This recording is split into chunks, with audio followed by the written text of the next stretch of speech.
stay cool sekali ya. Tapi it's okay, keren banget. Tapi ini dia di game yang kedua. Aul, menurut Aul draft yang seperti apa nih? Lebih condong ke arah mana menurut Aul? Nih, 3 hero frontline dari Onyx harusnya bisa lebih sustain. Dan kita bisa lihat nanti harusnya early aggression yang akan dilakukan dengan adanya grok yang dimiliki oleh dari Aran. Oke, tapi ini bisa juga menjadi sebuah masalah untuk para Kios. Kita tahu gimana permainan funny dari seorang Kairi. Wow. Tapi di art top lane sana ternyata invasi yang dilakukan oleh tim Arakyo. Di sandwich dari seorang Calvin Winata. T-Boy is coming. Mencoba untuk melakukan defensif, membantu cewek untuk melakukan clear satu wave pertama. Dikandangin banget ya, Finnya benar-benar agresif banget pasti dengan potensi dari sosok Hilda. Tapi dengan adanya bala bantuan pula yang dilakukan oleh Push. Dan ini jauh head pertama kali yang muncul di M4. Ya akhirnya setelah beberapa hari kita melihat bagaimana M4 ini berlaga, berjalan. Dan akhirnya ada satu sosok hero jauh head yang sudah lama sekali tidak kita lihat. Dan untuk sekarang cukup melawan. Cukup memberikan tekanan di early game agar nantinya tidak ada pergerakan cepat bagi teman-teman RRQ Hoshi untuk melakukan invasi kepada cewek. Yap, dan apalagi dari Spark Missile yang sudah ditambahkan juga ya dari segi damage-nya. Jadi cicilan juga terhadap tubuh dari Finn sudah mulai berasa pastinya. Walaupun ini notabene adalah Keyboy dengan satu MF Avaris yang pastinya dengan build sustain, build defense. Ini damage aja kerasa ya. Iya, buat sekarang yang penting flickernya bisa cepat untuk digunakan. Dan di satu sisi lainnya yang penting cewek bisa farming. Mungkin itu yang dipikirkan sama Keyboy. Karena untuk sekarang mau bagaimanapun Kairi ini benar-benar coba untuk melakukan sebuah invasi walaupun belum ada target yang bisa ditemukan. Dan bahkan kalau Kairi sekalipun akan coba untuk menabrak seorang Albert, itu akan jadi benturan cukup berbahaya. Dan shot first blood diambilkan oleh tim RRQ Hoshi. First blood by Infinix di arah jungle dari tim Onyx Esports yang bahkan belum berkata altar membuat seorang Klee berhasil dengan satu poinnya. Dan ditambah ada yang sadar nggak? Finn bikin Warrior Boots tapi dia pilih Dire Hit. Apakah Finn nanti akan membuat ke arah satu buah Malefic Roar agar nanti bisa menimbulkan damage yang lebih besar? Wow. Kalau aku bilang itu adalah rencana jahat. Rencana jahat, iya benar-benar rencana jahat.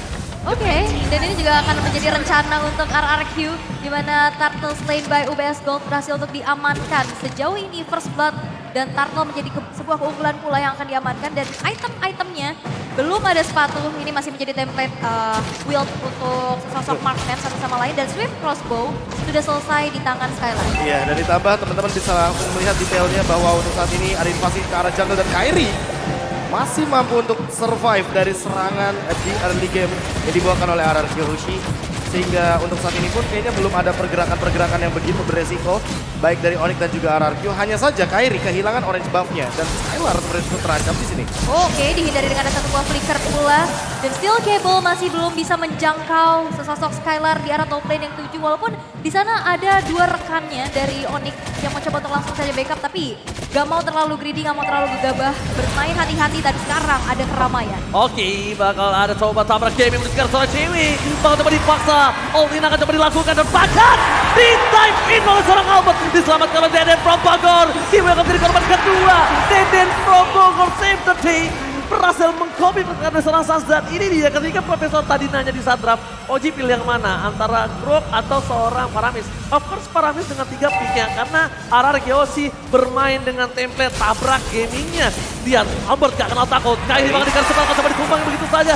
Dan nantinya Aul di menit 5 ke atas, inilah jawaban atas dire hit seorang Finn. Yes, dan kayaknya juga cukup sulit ya dengan adanya pergerakan di mana Purple Buff selalu di engage sekarang rame banget walaupun Boots dengan one chance kali ini dan bahkan cewek berhasil mendapatkan Skylar. Ada satu ejector ke arah belakang, Finn berhasil untuk dihilangkan 2 player dari RRQ menjadi satu kompensasi tapi Albert bakal coba untuk kejar dari Kairi, tapi Kairi hadir juga R7 ketinggalan sendirian dan menjadi player ketiga dari RRQ Hoshi yang berhasil untuk dihilangkan. Tapi lihat ceweknya tetap tertikdal oleh seorang Terisla dan ini menjadi sebuah bencana untuk seorang container Onyx Esports. Sedangkan Skylar dia belum ditumbangin, dia nggak butuh dapat poin kill, dia cuma butuh waktu untuk farming. Dan sedangkan dari tim RRQ Hoshi, mereka sudah mengungguli dengan 1200 gold.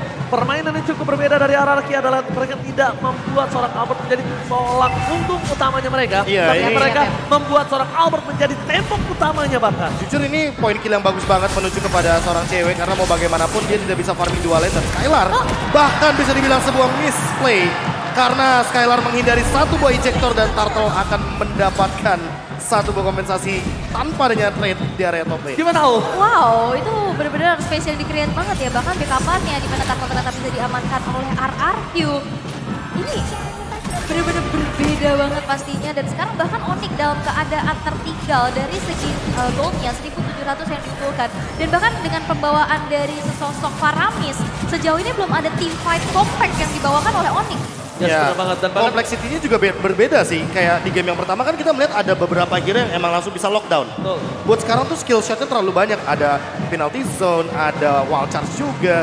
Jadi mau nggak mau harus diarahkan dan menurutku ya responsif dari para pemain diperlukan sekali untuk di game kali ini. Karena kalau misalkan mereka responnya agak sedikit terlambat atau telat, antara Suns atau Clay bisa dibilang nanti akan terlambat untuk membuka salah satu altarnya dan itu yang akan menjadi malapetaka. free hit di arah Fulton Skylar. Kali ini benar-benar kaya total. Dapetin turret, platingan, dapatkan invasi jungle dan serang Kyrie. Akan coba dihantam oleh para pemain dari tim Arkeoshi. Queen mencoba untuk menginvasi, mencoba untuk melakukan zoning out. Dapatkan Albert dengan tepat untuk mengejar Seven. Tiba-tiba didapatkan Deden Promo dan membuat seorang Kyrie gak bisa bertindak. Karena Mani tanpa Patoba bagaikan aku tanpa kamu tak akan berdaya lemas. Dengkulnya tak bisa bergerak Aul. Tapi ternyata di arah top lane cewek berhasil untuk bertahan pula walaupun ada satu pergerakan dari Clay dengan Arcane Shade dan Shadow Strike mengeksekusi cewek di arah top lane. 1 tukar 1 tapi outer turret yang begitu mahal pastinya di arah tengah bakal coba untuk dicicil sedikit demi sedikit oleh teman-teman RRQ. Di atas menit 5, rencana jahatnya telah berhasil. Dire Hit is aktif. Yang benar-benar udah aktif sekarang dan akan mengancam tentunya bagaimana pergerakan dari teman-teman tim Onyx Esports. Queen bahkan sudah selesai dengan Blade Armor. Itu bisa dibilang item pertamanya. Jadi cewek benar-benar ditekan sekali agar tidak bisa farming dua lane. Skenario yang tadi di game pertama dibawakan oleh Skylar seperti tidak akan berada di tangan cewek juga. Karena mau bagaimanapun dia jangankan farming dua lane, farming satu lane aja susah banget. Dan bahkan ini ada beberapa hero yang bisa digunakan dengan Dire, tapi lihat di depan sana Skylar akan coba ditumbangkan oleh seorang Putri dan tidak terlalu cukup. Kyrie is coming, langsung diketok gak pakai banyak basa-basi. Dia gak peduli apapun yang terjadi. Jika di depan para pemain tim RRQ memukul mundur. Dan kalau misalnya tidak ada Hilda, ada satu buah Digi juga. Digi Dire Hit. Ada Digi Dire Hit, Kadita Dire Hit, Selena Dire Hit. Dan itu adalah hero-hero yang bisa digunakan dengan Dire Hit dan punya rencana jahat di early game. Rencana jahat. Freeze buff purple again dilakukan oleh tim RRQ. Baxia tidak butuh purple, tapi Baxia akan menginvasi purple yang dimiliki dari seorang Onyx Esports karena Kyrie terlalu dipeni dengan purple buff yang mereka miliki. Dan lihat dengan 1 detik kembali tim RRQ 4 orangnya udah standby on positional. Yap, bakal coba untuk split push aja dan bahkan purple buff tidak akan bisa kembali jatuh untuk Kyrie. Boots one shot defensif tidak bisa gitu mempertahankan dan hanya ada satu alter turret yang menjadi kompensasi di arah atas. Dan akhirnya aku melihat ini dari tim Indonesia loh. Yang melakukan skenario seperti ini. Tabrakan seperti yang akan terjadi lagi. Dan bahkan Clay langsung menggunakan flickernya untuk menyelamatkan seorang Spin. Mundur ke arah belakang. Kyrie gak punya purple buff, lumpuh tak berdaya para pemain tim RRQ. 5.000 gold difference. The Onyx Esports, Kyrie cuma bisa melakukan split push. Itu the best thing yang dia bisa lakukan sekarang. Dan bahkan Kyrie mencoba untuk masuk ke dalam busnya aja. Dia gak berani. Albert mau di instant pick off, mau di cut shot, mau digesek sampai kabelnya rusak jadi nir kabel. Gak bisa. Jadi wireless ya. Tapi perbedaan 3 level menurut aku ini udah terlalu jauh pula. Apalagi seorang assassin ini adalah hero yang butuh banget advantage di early. Hero snowball yang gak dapetin snowballingnya. Ini bakal susah banget untuk keep up. Bahkan dengan adanya satu buah ejector pula, kali ini udah mau keluar dan bahkan Keyboy terkena adanya satu buah pressure. Bahkan Skylar ditukarkan 1 tukar 1 bahkan 2 player karena cewek mendapatkan double kill. Tapi lihat, ditukar dengan adanya triple kill dari Albert. Gila triple kill by Infinix, di dive in asal-asalan, ditabrak gaming, bahkan dengan Skylar ditumbangin, RRQ gak mengendorkan sama sekali tim fight yang dia miliki. Dan bahkan ini agak cukup berbeda ketika RRQ biasanya dengan 3 player terus mereka tidak mau engage di arah core-nya. Tapi dengan untung 5.000 gold, gak ada dilepasin kesempatan nafas sedikit. Iya, pertama 5.000 gold, yang kedua adalah karena tank jungler, jadi akan lebih kuat sekali bagi Albert dan makin cepat ketika menimbulkan sebuah efek true damage kepada sosok Lord yang begitu tebal di depan sana. Dan untuk sekarang purple buff-nya mungkin akan diamankan oleh Kyrie karena mau bagaimanapun perbandingan dari waktu di area Lord menuju ke area purple buff agak sedikit lama. Tapi nggak masalah, buat Albert yang penting adalah Kyrie tidak bisa memberikan serangan agar nantinya teman-teman dari RRQ bisa fokus untuk langsung melakukan sebuah engage terhadap turret yang begitu mahal. Oke, akhirnya Kyrie bisa mendapatkan purple buff-nya ya. Di menit yang ke-9, walaupun pastinya dengan adanya player ke-6, Lord yang belum in hand sekarang muncul, tapi dari top lane. masih mencoba untuk mempertahankan satu inner turret, tapi tidak bisa karena lihat damage yang diberikan oleh Skylar. Apalagi dia bawa satu aksi penjagaan yang begitu luar biasa dari Finn. Tidak bisa tersentuh sama sekali. Tidak bisa tersentuh, tapi Lo tidak masuk main bebas. Tidak ada yang bisa mengawal dari tim Onyx Esports. High ground defensif juga mereka mainin. Di game sebelumnya mereka punya Lilia pun saja tidak bisa dibendung. Apalagi sekarang tidak ada Lilia. Sans for covering up. Bahkan stack yang dimiliki Sans juga masih belum cukup. Mungkin nanti ada satu hal Ace yang bisa diselamatkan oleh tim Onyx Esports adalah gimana caranya Barir dari Boot menutup gameplay RRQ. Wildcats akan keluar bersama dengan pergerakan dari seorang Kairi. Mungkin itu ace terbaik yang bisa dilakukan oleh tim Onyx Esports, Profesor dan juga Aho. Ya, tapi untuk membuat skenario tersebut banyak banget yang perlu dikorbankan. Dan harus lebih berhati-hati ketika kita melihat bahwa ada 7.000 gold differences. Jadi perbedaan goldnya udah terlalu jauh banget dan Albert sekalipun ini sulit untuk di take down. Dia punya anti Quiras, dia bahkan akan menuju kepada Radiant Armor agar tidak bisa dibilang Sans-nya memiliki damage yang burst. Dan kalau misalkan di satu sisi kita melihat juga Grok dari Boots dengan menggunakan satu buah emblem yang cukup resiko di sana. Purple buff-nya miss dan akan ada team fight. Wildcats dikeluarkan dari big line. Masih bersama kalau satu mundur ke arah belakang dan Boots di sini dibalikkan kembali keadaannya. Lihat, freedom dari cewek aja cuma bisa menghilangkan Heart Altar. Sedangkan team fight yang terjadi, Sans pun udah ngebuka dengan sebuah Heart Altar yang dia miliki dan tetap harus kehilangan Buntesnya. Yes, dan Kairi pun mau masuk. Banyak banget pertimbangan, apalagi dengan energi yang boros pastinya. Tidak ada purple buff kembali. Dan seperti dari RRQ juga mereka bermain sangat-sangat disiplin. Mereka nggak terlalu memaksakan kehendak. Dan melihat 40 detik lagi Lord yang kedua. Sesaat lagi bakal muncul. Oke, official Mercedes partner M4 by King. Bisa kalian dapatkan di Putri Tenis Outdoor sana. Ada. Jangan sampai ketinggalan karena ingat ini eksklusif hanya selama M4 Hour. Spesial ya? Spesial. Ya, dan pastinya kalian bisa visit boothnya seperti apa yang Ranger Mas bilang. Dan sekarang Hunter Strike sudah dikantongin oleh Kairi. Hunter Strike.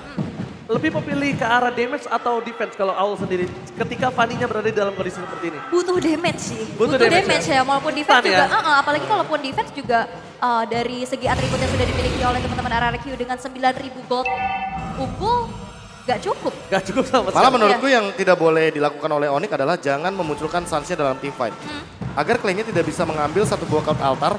Sehingga nanti RRQ tidak memiliki Cloud Altar dalam team fight. Berarti pre-match, pre-fight-nya ya? Iya, pre-fight-nya. Bukan pas fight ya? Iya. Berarti pre-fight sampai fight itu terjadi. Tidak ada seorang Sasabi Sans terdeteksi. Mundur ke arah belakang, R7 back to everybody. In the top kali ini. Mencoba untuk bertahan tapi flicker yang diberikan untuk mundur ke arah belakang. Tandanya darah bottom lane nanti AO team fight-nya tidak dibuka R7. Yang harus sudah diperhatikan Onyx akan ada satu buah claim yang bisa membuka itu. Mungkin dari Onyx yang bakal diandalkan untuk bisa clear cepet ya cewek. Ini satu-satunya yang bisa nge-spray down dengan Ibirus pastinya. Dan sekarang Kairi mencoba untuk menunggu terlebih dahulu di arah bawah. Tapi nampaknya dipaksa untuk recall. Mengingat tidak ada energi kalau kesergap ini bakal jadi bahaya banget. Dengan skill cable yang sekarang sudah dimainkan. Dan ini dia, sebuah penetrate yang sudah digunakan pula oleh cewek. Clear wave yang begitu cepat. Itu benar-benar instan banget respon yang dilakukan sama RRQ Yoshi. Sekalipun hanya melihat Kairi loh di depannya.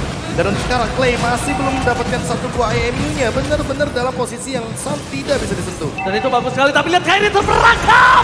Hilang instant pick off. Arseven berada di depan mencoba untuk melakukan satu buah watch out for covering up. Sans akhirnya berhasil datang dan dibalaskan kembali. RRQ Yoshi mau memanfaatkan diri. Mendapatkan poin di game yang kedua. Ini tidak ada yang namanya dikasih kendor sama sekali untuk team fight. Front to back gaming is real di game yang kedua. 14 menit game berlangsung, hampir 12.000 network yang bisa didapatkan oleh RRQ. Dan kita lihat juga Onyx yang hanya bisa bertahan dengan adanya satu lagi outer yang bisa diajukan dari top lane. Tapi lihat penalty zone berhasil untuk bisa mengenai 2 orang sekali. Tapi lihat 3 player dari Onyx berhasil dihilangkan, double kill from Skylar. Dan 4 lagi tersisa dari cewek sendiri dan tidak bisa defense karena base-nya akan menjadi milik RRQ Hoshi. RRQ Hoshi take the game too. Para pemain dari tim Indonesia kali ini mereka sama-sama berjuang. Onyx Esports dengan power dari Kairi-nya. Tapi ternyata itu dia jawabannya. Kairi kita kasih